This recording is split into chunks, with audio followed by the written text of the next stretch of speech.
जय श्री हरि। प्यारे भक्तों, आप सभी का स्वागत है, अभिनंदन है। पितृपक्ष में कुछ ऐसे पेड़ होते हैं जिन पर जल देना बेहद ही शुभ माना जाता है और आपके पितर हमेशा ही प्रसन्न बने रहते हैं।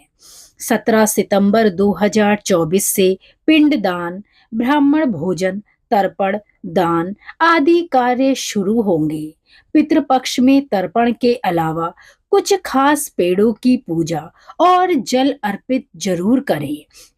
इससे आपके पितरों को बेहद ही प्रसन्नता होगी। पितृपक्ष की शुरुआत भाद्रपद माह के शुक्ल पक्ष की पूर्णिमा तिथि से होती है।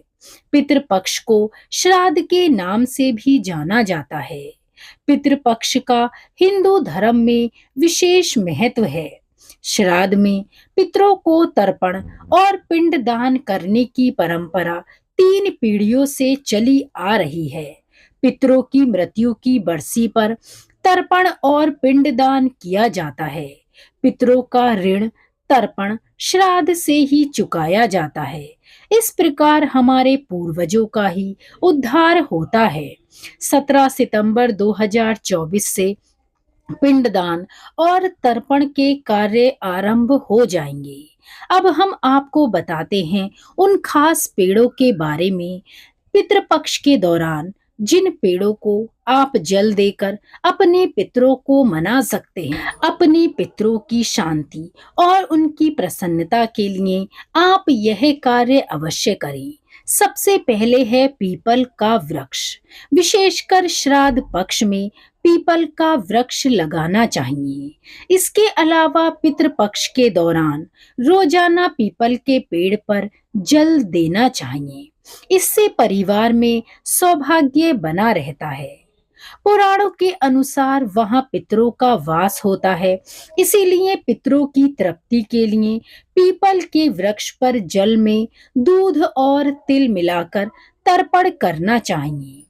पितृपक्ष की हर शाम पीपल के पेड़ के नीचे तेल का दीपक जलाएं और पितृ सूक्त का पाठ भी करें। इससे पितृदोष समाप्त हो जाता है और वित्तीय संकट भी दूर होते हैं। तुलसी में देवी लक्ष्मी का वास माना जाता है। पितृपक्ष के दौरान तुलसी की पूजा करने से पितर भी प्रसन्न रहते हैं और घर में माँ लक्ष्मी का वास होता है। पितृदोष के हानिकारक प्रभावों से बचने के लिए 5 मुखी, 7 मुखी, 8 मुखी और 12 मुखी रुद्राक्ष धारण करें। यदि यह विकल्प नहीं है तो आप नवग्रह रुद्राक्ष माला पहन सकते हैं। पितृपक्ष के दौरान शाम के समय जल रखने वाले स्थान पर पितरों के नाम का दीपक जलाएं। ऐसा कहा जाता है इससे घर में सुख शांति बनी रहती है। पितृपक्ष के दौरान आपको क्या कार्य करने चाहिए और क्या नहीं करने चाहिए।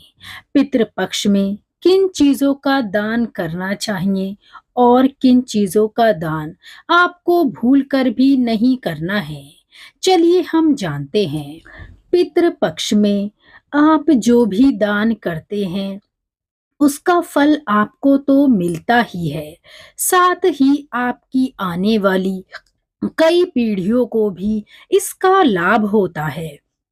आपको पितृपक्ष में किए गए दान का 100 गुना अधिक फल मिलता है। लेकिन पितृपक्ष में कुछ चीजों का दान वर्जित है।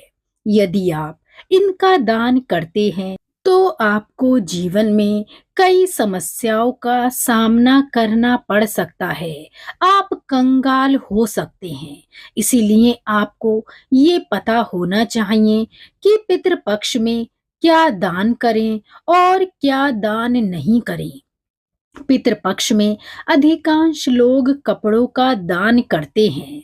आप कपड़ों का दान कर सकते हैं, लेकिन इस बात का विशेष ध्यान रखें कि कपड़े पुराने नहीं होने चाहिए। नए कपड़ों का दान ही करें। साथ ही कपड़े ऐसे खरीदें जिनका इस्तेमाल कोई व्यक्ति आसानी से कर सके। जबकि जूते चप्पलों का दान आप भूल कर भी ना करें। ऐसा करने से आपका राहु प्रभावित होगा और राहु दोष का सामना आपको करना पड़ सकता है। पितृदोष में लोहे के बर्तनों का दान भूल कर भी ना करें। पितृ पक्ष में स्टील या चांदी के बर्तनों का दान करना उत्तम माना जाता है। आप पितृ पक्ष में इन चीजों का दान कर सकते हैं, जबकि लोहे के बर्तनों का दान करने से आपको पितरों की नाराजगी झेलनी पड़ सकती है और पितृदोष का भी भयंकर सामना करना पड़ेगा। व्यक्ति को पितृपक्ष में झाड़ू के दान से बचना चाहिए। पितृपक्ष में झाड़ू दान करने से आपको आर्थिक समस्याओं का सामना करना पड़ सकता है। साथ ही पितृपक्ष के दौरान अपने घर के प्रयोग के लिए भी आप नई झाड़ू ना खरीदें। पितृपक्ष में भूलकर भी आप तेल का दान ना करें। ऐसा करने से पितर नाराज होते हैं। इस बात का विशेष ध्यान रखें कि सरसों के तेल का दान आपको कदापि नहीं करना है। पितृपक्ष में अन्न का दान करना विशेष फलदायी है। गेहूं चावल का दान भी आप कर सकते हैं। इनके अभाव में दूसरे अनाज का दान भी आप दे सकते हैं। इस दान को करते समय संकल्प जरूर लें। संकल्प सहित दान करने का विशेष महत्व है। पितृपक्ष में 2 वस्त्रों का दान अवश्य करें। बस ये ध्यान रखें कि वस्त्र बिल्कुल नए हों। इसके अलावा आप चाहें तो सोने का दान कर सकते हैं। स्वर्ण दान को सबसे उत्तम श्रेणी में रखा जाता है। अपने सामर्थ्य अनुसार आप सोना खरीद सकते हैं और जरूरतमंद को दे सकते हैं। भूमि दान का भी पितृपक्ष में विशेष महत्व है और भूमि दान करने से कई गुना अधिक फल मिलता है।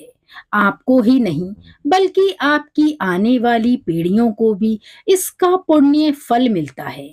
गाय का शुद्ध देसी घी भी आप दान कर सकते हैं।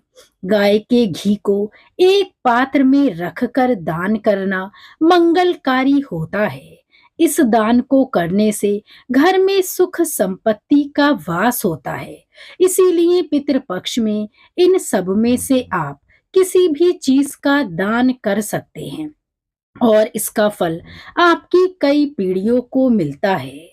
तो इस तरह दोस्तों आप जान गए होंगे पितृपक्ष के दौरान आपको कौन कौन से पेड़ को जल देना चाहिए और कौन कौन सा दान आपके लिए लाभकारी है।